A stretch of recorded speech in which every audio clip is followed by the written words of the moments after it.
As pessoas existem porque pensamos nelas. Esse é o tema do nosso documentário de hoje, que vamos falar sobre a história de vida da Elisângela Tamires da Silva, que nos deixou em junho de 2020. Então, 2025 está completando 5 anos. E hoje, dia 28 de novembro de 2025, ela completaria 38 anos de idade. Então você vai saber um pouco de quem foi, de quem era e como está a Elisângela para essas pessoas que continuam aqui, né? Ela partiu do mundo terreno, mas ela ainda existe para algumas pessoas, né? Então nós separamos alguns trechos, algumas falas de pessoas que tiveram contato com ela ao longo da vida dela, vizinhos, amigos, primos, a mãe, para falar um pouco de quem foi Elisângela e para você aí que só soube da notícia que ela faleceu, mas talvez você não conheça um pouco de como que era a Elisângela, a importância dela para quem ficou, né? Então as pessoas elas partem, mas elas deixam saudade, né? E o documentário vai ser para eternizar um pouco da essência da história, um pouco, né? Não dá para contar tudo da Elisângela. Então vamos começar ouvindo a mãe dela. Eu chamo Graciana, eu sou a mãe da Elisângela, que já faleceu, minha filha falecida. Então eu vim contar um pouco da história dela. Quando eu estava grávida, aí foi bem difícil, depois foi difícil para nascer, ela demorou a nascer, ficou 3 dias eu sofrendo para nascer, mas conseguiu, nasceu saudável, cresceu, foi difícil, assim, né, o crescimento, e a gente tinha poucas condições financeiras, mas Deus me ajudou, eu consegui criar ela, né? Com ajuda e tudo, consegui criar ela até ficar grande. Eu me separei do pai dela porque não estava dando certo, então eu fui embora, levei ela comigo, meu filho mais velho. Aí depois, quando ela teve 11 anos de idade, ela quis morar com o pai dela, então ela foi morar com ele. Daí ficou morando com ele, depois ela conheceu um rapaz, casou, teve filhos, e daí por diante, e foi assim a nossa vida. E sempre assim, a gente foi muito amiga, sempre ela conversava muito comigo, era muito amiga minha, a gente tinha muita amizade, de mãe para filha. Ela era uma filha muito boa para mim. Ela era uma pessoa, assim, uma criança, cresceu muito trabalhadeira, trabalhava muito, sempre estudiosa, gostou de trabalhar, dos afazeres dela, caprichosa, tinha muitas amigas, muitas mesmo, muitos colegas, então ela era extrovertida, conversava muito, brincalhona, todo mundo gostava dela, muito brincalhona mesmo. Se eu não tenho nada que reclamar dela como filha, não. Então, tem mais uma coisa que eu gostaria de contar, que as pessoas pudessem saber. Quando ela tinha 2 anos de vida, então deu uma tempestade, foi no dia 22 de novembro. E então, assim, eu não lembro muito o ano, mas ela tinha 2 anos de vida. Aí ela perdeu a fala, caiu um relâmpago, então ela desmaiou, queimou 2 dedos do pé dela. E eu saí com ela para casa da vizinha, achei assim que ela tinha até falecido, mas a vizinha abriu a boca dela, colocou um leite quente, ela voltou, então isso aí para mim foi um susto muito grande.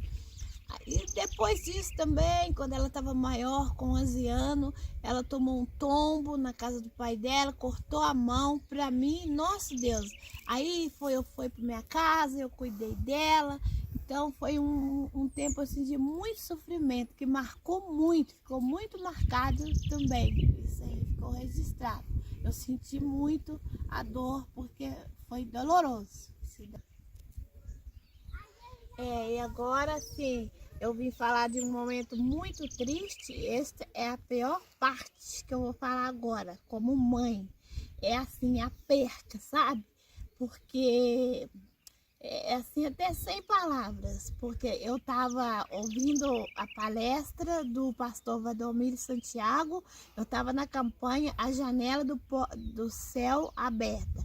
Deus já me preparava para mim saber essa notícia. Então, meu filho Eduardo, o mais velho, ligou para mim, me dizendo: mãe, a senhora recebeu uma notícia? Eu falei assim: não, meu filho, o que foi? Aí ele falou assim: olha, a minha irmã naquele momento, aí fui na horta, apanhei um chá, fiz, tomei um banho.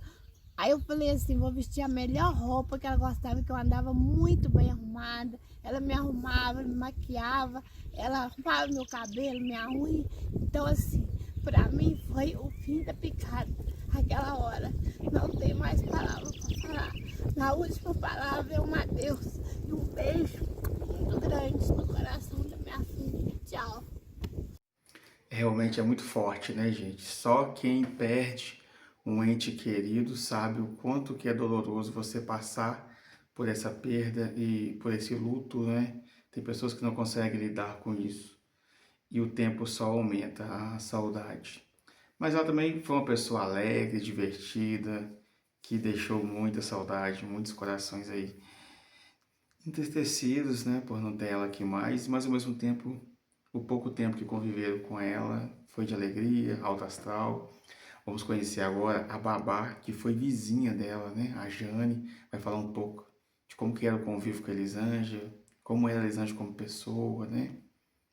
Vamos lá. Olha, eu conheci a Elisângela em 2017. Na verdade, eu mudei para perto da casa dela em 2014. Mas quando foi em 2017, que ela estava grávida da Yasmin, de 5 meses, ela pediu para a gente, se a gente pudesse olhar ela para ela. Aí eu disse, no momento não, que era para esperar o neném nascer. Aí por aí a gente começou aquele contato mais ou menos. Quando foi dezembro, a Yasmin nasceu. Aí passou os 5 meses que ela tinha que ficar com ela em casa, que era a licença da maternidade. Foi no dia 1º de maio, ela entregou Yasmin pra gente cuidar. Aí foi esse contato que eu tinha com ela, falando sobre a Yasmin. Aí depois veio a Laura, mas a Elisângela era uma excelente pessoa, uma vizinha maravilhosa. Uma pena que eu conheci muito pouco, que 2017 para 2020. Ela me chamou para poder cuidar da Yasmin, para ela trabalhar. Na verdade, não foi eu, foi a minha menina. Quando ela chegava da escola, pegava ela 2 horas da tarde e entregava para ela. Tinha de semana que era 10 da noite, outra semana era 11 horas. E como que era? Uma pessoa muito boa. Nossa, eu perdi assim, uma grande vizinha. Era muito boa. Era dedicada com as filhas, que depois veio a Laurinha, né? Mas era uma excelente pessoa. É muito triste, eu fico revendo fotos dela, mas, assim, quem dera que ela estivesse aqui entre a gente, né? Seria maravilhoso. Mas... E você como pessoa, né? Sim, assumi como uma mãe mesmo, porque ela sempre falava, vou dar essas meninas para você. E eu falava, não quero não. Eu já tenho 3, agora mais 2, quero não. Mas na verdade, assim, ela estava entregando essas meninas para mim e eu fico sempre lembrando disso. São minhas filhas, eu não tenho 3, eu tenho 5 filhas com a Laura e com a Yasmin. Mas considero mesmo, tenho tudo delas na minha casa. É como minhas filhas mesmo. De mim, eu sei que elas gostam muito de mim, das minhas meninas. E minhas meninas também são apaixonadas com elas. Aí eu imagino que Deus me dando vida e saúde, que eu vou criar elas igual as minhas filhas. Imagino que ela deve estar tranquila por saber que as filhas estão bem. Estão muito bem, o pessoal estão todo mundo cuidando, tanto eu como o avô paterno, como a avó materna está cuidando, porque elas acolhem todos nós da mesma forma. As meninas não têm separação de pessoas, porque é cuidada bem num lugar, não, elas não separam as pessoas. Elas vê eu igual a Cida, igual a Vera, igual o vô, igual o Eduardo, as mesmas pessoas. Não tem ninguém melhor para elas. E elas são amorosa, Nossa, cada dia que passa, assim, muito inteligente. São duas meninas inteligentes, inteligentíssimas. A mensagem que eu deixo é que a gente tem que aceitar, né? Porque não tem outra forma, né? Assim, que Deus deu descanso eterno para essas pessoas e a gente aceitar, né? Vestido que ela jogou em cima do meu sofá e pediu que era para mim ver se a costureira fazia o vestido para mim igual. Aí ela jogou o vestido, daí 2 dias ela se foi e esse vestido eu tenho ele, eu tenho até foto com ele, gosto do vestido, já mandei fazer um branco igual, mas eu quero um da mesma cor do que ela deixou, porque tá meio querendo desfiar. Interessante, né? Às vezes a gente passa pela vida das pessoas e não imagina o quanto que a nossa passagem foi e é importante, né? As pessoas existem porque pensamos nelas e não o contrário. E é muito triste, né? Você saber que você teve uma vida vazia e foi embora e ninguém sente saudade, ninguém sente sua falta, né? Mas para você que perdeu seu ente querido, se sinta acolhido aqui nesse vídeo, porque não é fácil passar pelo luto, não é fácil conviver com a ausência da pessoa que você ama, mas ao mesmo tempo é um caminho que todos vão passar em algum momento, né? Ou mais cedo ou mais tarde. Ela só antecipou a passagem dela e foi assim um susto, né, coletivo, que a cidade inteira ficou em choque. Mas enfim, vamos agora ouvir a prima dela, Flaviana Cristina, a Puana, né, que teve um bom convívio com ela desde a infância, adolescência e quando ela se tornou adulta. Vamos ver. Aí eu e a Elisângela, a gente brincava muito quando criança, sabe? Só que ela sempre teve a proteção, assim, do pai. Ela era a menininha queridinha, sabe? Era mais cuidadosa.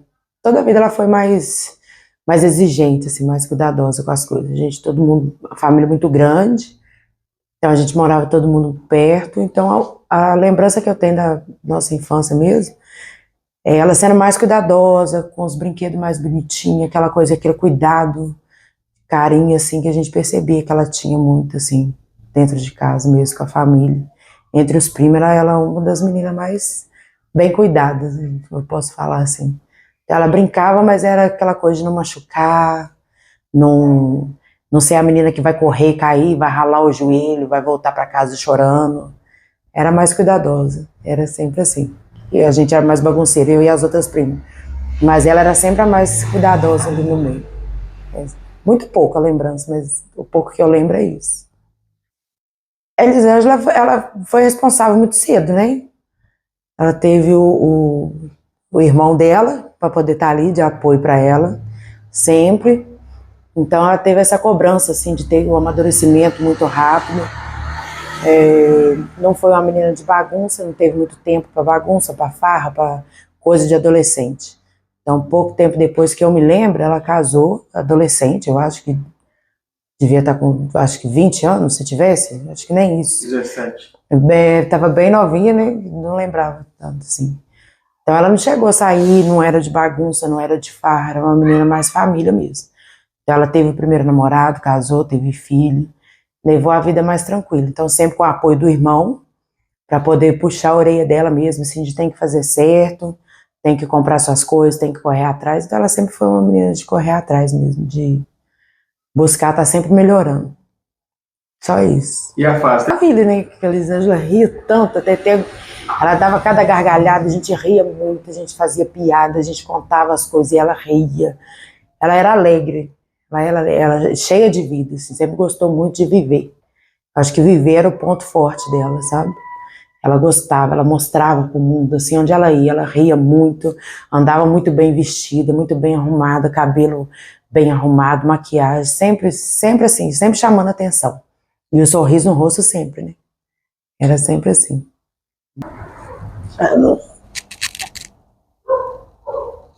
Foi difícil? Foi você que teve que ligar pra mãe dela pra avisar, né? Buscar a mãe dela, né? Foi. Eu estava trabalhando perto da casa dela. E aí o filho dela chegou gritando.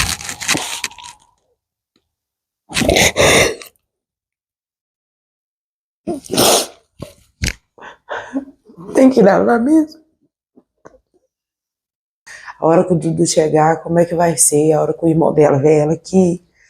Aí, assim, eu fiquei muito preocupada. E aí, quando eu consegui entrar na casa, que eu vi, né, o corpo, não dá pra ficar com essa imagem, não. Não tem como falar. Eu prefiro lembrar do sorriso da TT. Eu acho que era mais... Ela era bem debochada, igual a gente, de rir muito, brincalhona. Eu acho que era melhor lembrar, assim, porque a última imagem que eu tive dela foi do corpo dela no chão. 4 dias antes. Ela morreu dia 18 de junho. Foi isso. Ela foi lá em casa no meu aniversário.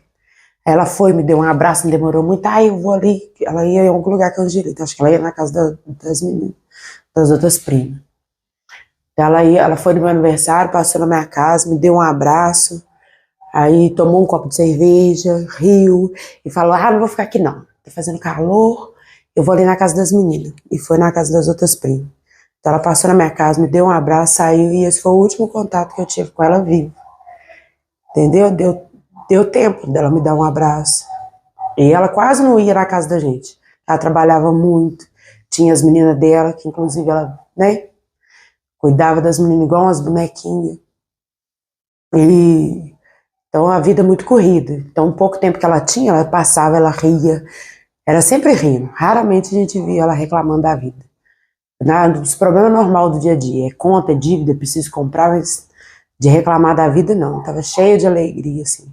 A gente tinha feito uma aposta para emagrecer, eu e ela. Aí tinha uma roupa que eu separei, uma roupa que ela separou, que a gente ia vestir, que a gente ia emagrecer a ponto daquela roupa servir. E quando aquela roupa serviu, não foi por conta própria.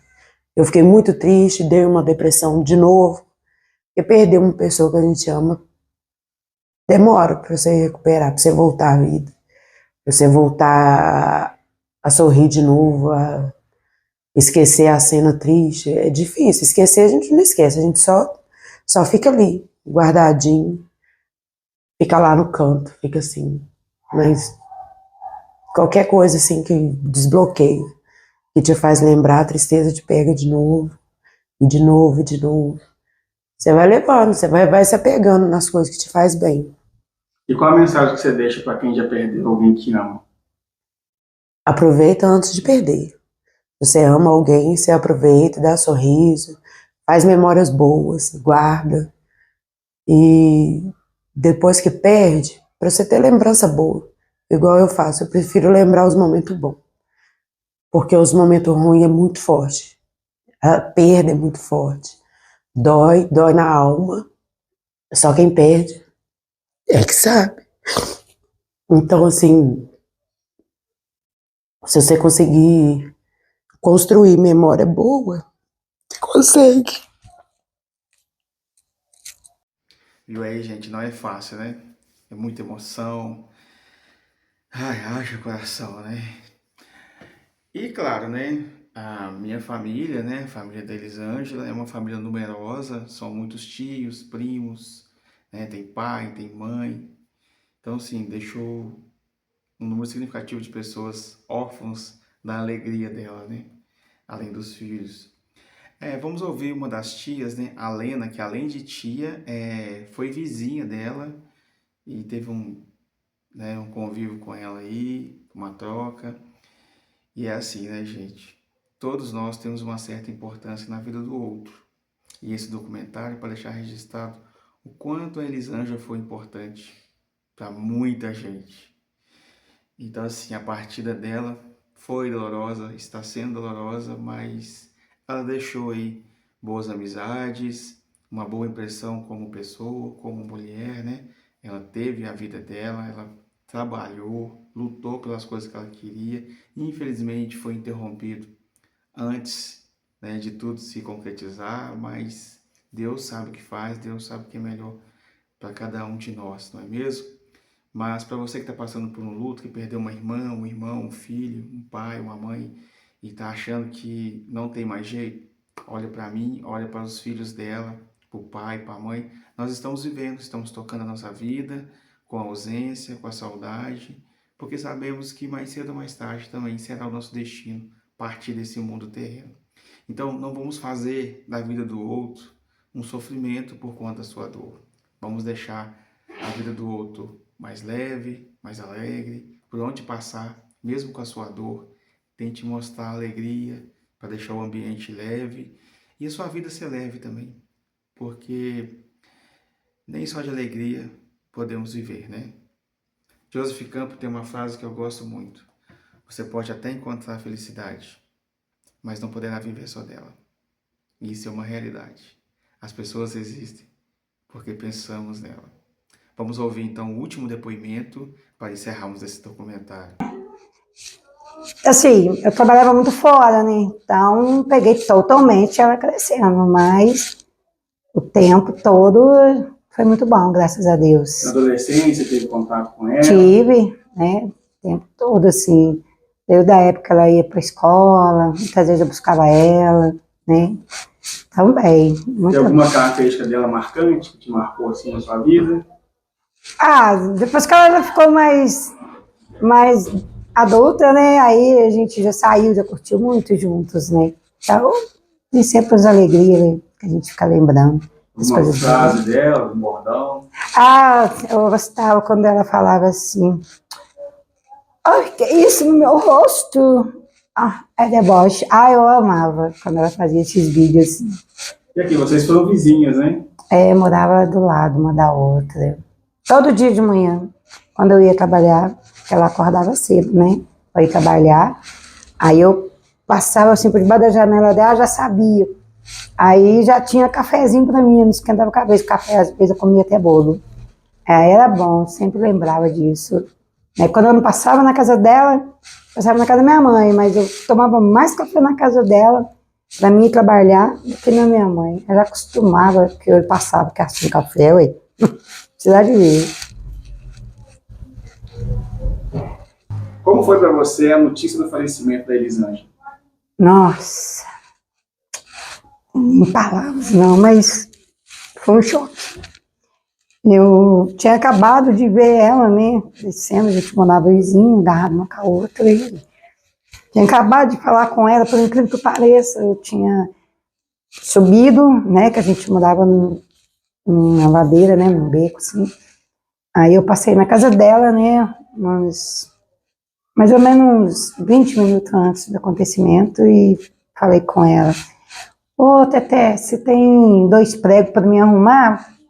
Eu estava mexendo com construção lá na minha casa. Ela falou assim: Helena, eu tenho sim, mas só que você espera um pouquinho que eu vou pegar para você. Eu falei: então faz o seguinte, eu vou na padaria buscar cigarros, que fecha, que estava quase na hora da padaria fechar. A padaria fechava às 10 horas. Aí eu subi correndo e fui comprar meu cigarro. Aí, só que estava na época das pessoas cercar a gente na rua, né? Eu vou falar a verdade com vocês, né? Eu sempre fui brincalhona, igual ela mesmo também, brincalhona, comunicativa, né? Eu nunca tinha muito medo com quem eu me envolvia, deixei de me envolver, não. Mas depois disso, né, que eu convivi com o casal, né, eu peguei mais medo. Hoje eu não consigo totalmente me abrir ou me envolver totalmente com um cara, né? Uma pessoa, poder na minha casa. Hoje eu estudo muito a pessoa, né? Então, lá no fundo, acabei aprendendo com a minha sobrinha, né? Que eu deveria estar ensinando, acabou ela me ensinando. Com essa tragédia, infelizmente, eu aprendi isso. Então, hoje eu estudo bem mais a vida. Hoje eu me fecho mais para relacionamento. Assim, no dia do velório dela, eu senti muita dor no peito. Quando eu assustei, eu dei um princípio de infarto, né? Aí minha vida não foi mais a mesma. Foi um choque muito grande, né? Entre a morte dela e entre outras também, que eu levei muito choque, mas essa para mim foi demais. E você acabar de ver a pessoa, dar 20 minutos você saber que ela foi embora, aquilo doeu, mas esse ano completa 5 anos. Como é que tá para você, assim? Você tá A gente, quanto mais o tempo passa, a gente não esquece, né? Parece que é um... Se eu te falar, a gente sofre. Então, quando eu lembro dela, o jeito dela, vejo as filhinhas, né, dela que ficou aí, né? Uma das meninas parece muito com ela, então aquilo mexe muito com a gente. Nunca vai morrer, nunca, nunca. Essa lembrança, né, essa tristeza, né, nunca a gente vai apagar. E qual mensagem você deixa para as pessoas que já perderam alguém importante? Ah, como eu te falei, a gente teve várias percas, né? Perdi pai, mãe, né? Irmão, muitos conhecidos, né? Então, a dor maior geralmente é da mãe, né? Mas a minha mãe, eu levo a morte dela como ela já cumpriu o ciclo dela aqui na Terra, né? 84 anos, né? Então, a gente até aceita. Mas uma jovem, né? Uma jovem que ainda ia começar a viver, né? Acho que ela tinha 30 e poucos anos, né? Se eu não me engano, né? 32, uma coisa assim. Então, começando a vida agora, né? A menina sonhava em ter a casa dela, conseguiu a casa dela, né? Com muito sacrifício, eu sei a luta que ela passou para conseguir a casa dela. As crianças dela, né? As duas menininhas, tinha um rapazinho, né? Também, né? Ela tinha 3 filhos, mas as duas menininhas, você só vê as meninas igual uma princesa, só toda arrumada, tudo que as meninas precisavam, ela estava ali, não deixava faltar nada. A casa dela muito, muito, muito organizada, estava em construção, mas é uma casa boa. Então era o sonho dela, ela sempre falava, meu sonho é não deixar meus filhos na rua, quero ver meus filhos dentro dessa casa. Fizeram uma casa muito grande, casa boa, mas infelizmente não foi feliz dentro. Vive intensamente, não deixa as coisas ruins te derrubar. Dói demais a falta de um ente querido, dói demais. Pois bem, né, gente? É muito... a gente até se emociona, né, de ver essas imagens. Mas ao mesmo tempo é um conforto, é um alento para os nossos corações saber que ela foi uma pessoa benquista, né? Uma pessoa amável, uma pessoa que todo mundo gostava de estar perto dela e fazer parte do convívio dela. Embora não tivesse um final feliz, né? O amor de Julieta e Romeu, mas ela deixou aí 3 filhos, uma história interrompida, mas também deixou a importância de saber viver a vida independente da sua condição financeira. Não é mesmo? Você não precisa ter 1 milhão no banco, não precisa ter o melhor emprego, não precisa ter a melhor profissão, né? A mansão. Basta ter a sua vida e saber viver ela e festejar, né, gente? Temos que comemorar todas as nossas conquistas, porque as perdas são inevitáveis. Então, comemore as suas conquistas, porque o dia que chegar uma perda de um ente querido na sua vida, pelo menos você conseguiu trazer felicidade, levar leveza para o outro, e ele foi embora, mas você fez a sua parte, né? Eu, como irmão, por exemplo, o que eu pude fazer em vida para ajudar ela, eu fiz, né? As pessoas ao meu redor sabem o que é. Então, assim, eu fico leve em saber que o que eu pude fazer, eu contribuí como ser humano, como irmão, e continuo fazendo para os filhos dela, para as minhas sobrinhas, ou com conselhos, ou até mesmo com uma ajuda de passeio, né? Um final de semana. Tento fazer a minha parte para deixar a vida das filhas também leve, né? Para quando elas crescerem e saber que a mãe partiu. E tem esse documentário sabendo que a mãe delas foi uma pessoa muito importante, não só para mim, mas para muita gente. Então, eu sei que é um tema assim, que às vezes mexe com as emoções das pessoas, mas eu quero deixar registrado para vocês. Viva a sua vida e lembre-se, não é clichê, o seu melhor dia sempre será hoje. Ontem passou, amanhã é uma especulação que vai chegar, é ilusório, a realidade é hoje. Então viva hoje, coma hoje, faça dieta hoje, viva hoje, peça demissão hoje, se for o caso, entre no novo emprego, saia de um relacionamento tóxico, vai para um outro relacionamento que tem a ver com você, mas não fique sofrendo por coisas tão pequeninas.